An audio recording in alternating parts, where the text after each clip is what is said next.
How you doing, everyone? Today we're taking a quick look at Fight or Flight. This was directed by James Madigan and stars Josh Hartnett and Katie Sackhoff. Hartnett plays former Secret Service agent Lucas Reyes, who is living in exile in Bangkok after he screwed the pooch in his last job. He is called back into action for one last job by his former boss, Catherine Brunt, played by Sackhoff, and if he can do this one last job, he'll get a clean slate and can return home. All he has to do is board a plane to San Francisco, locate a notorious terrorist on board known as the Ghost, and bring him or her back to the authorities alive.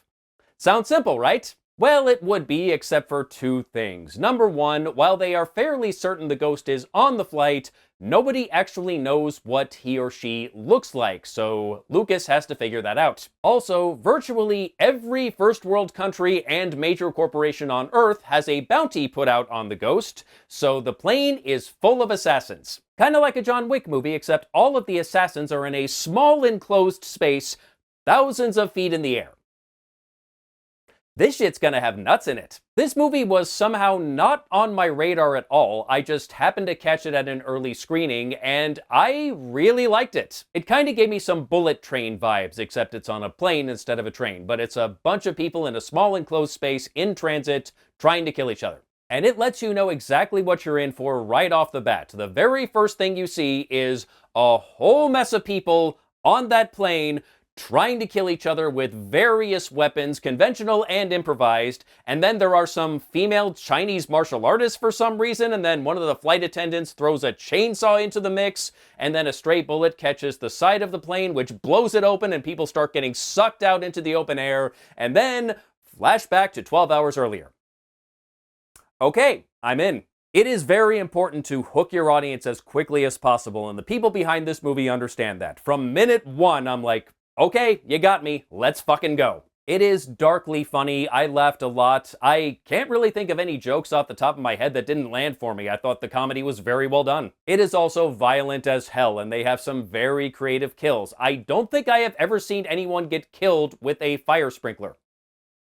I have now. And of course, the closed environment just adds to the tension. They are trapped on that plane for a good 16 hours. There is nowhere to run. Hartnett is excellent in this movie, does a very good job of being both miserable and sympathetic. It's clear right away that he is a miserable character who spends most of his days in Bangkok at the bottom of a whiskey bottle, but he also has a heart and a conscience, and it is that conscience that got him into trouble when he was working for the Secret Service. He was tasked with protecting a very bad man, and he did the opposite of protecting that very bad man.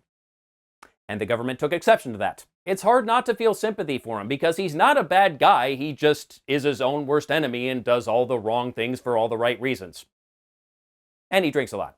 Sackhoff plays his former boss, and she is just a ruthless, frightening character. I would be terrified to run into this woman in a dark alley because as soon as I see her, I know there's someone behind me about to put a bullet in my back. And the movie does a pretty good job of keeping her role mysterious. She is not necessarily working for who you think she's working for, and I will leave it at that. I hesitate to say who plays the Ghost because it is kind of a spoiler. The whole point is Lucas is trying to figure out who the Ghost is. Although if you've seen the trailer, you can probably narrow it down. I will say it was an actor that I had not seen a lot of before, but I thought they were great. The Ghost is a very dangerous character and also very smart. And while Lucas is trying to protect the Ghost because he has to bring them in alive, they end up bonding in a way as they're in kind of a similar situation because they both let their conscience drive their actions. And sometimes that gets them into trouble because no good deed goes unpunished. I liked how they played off each other. It was almost sweet in a way, even with all the brutal violence going on around them. And there is so much violence going on if I haven't already made that abundantly clear, because while Lucas is trying to keep Ghost alive,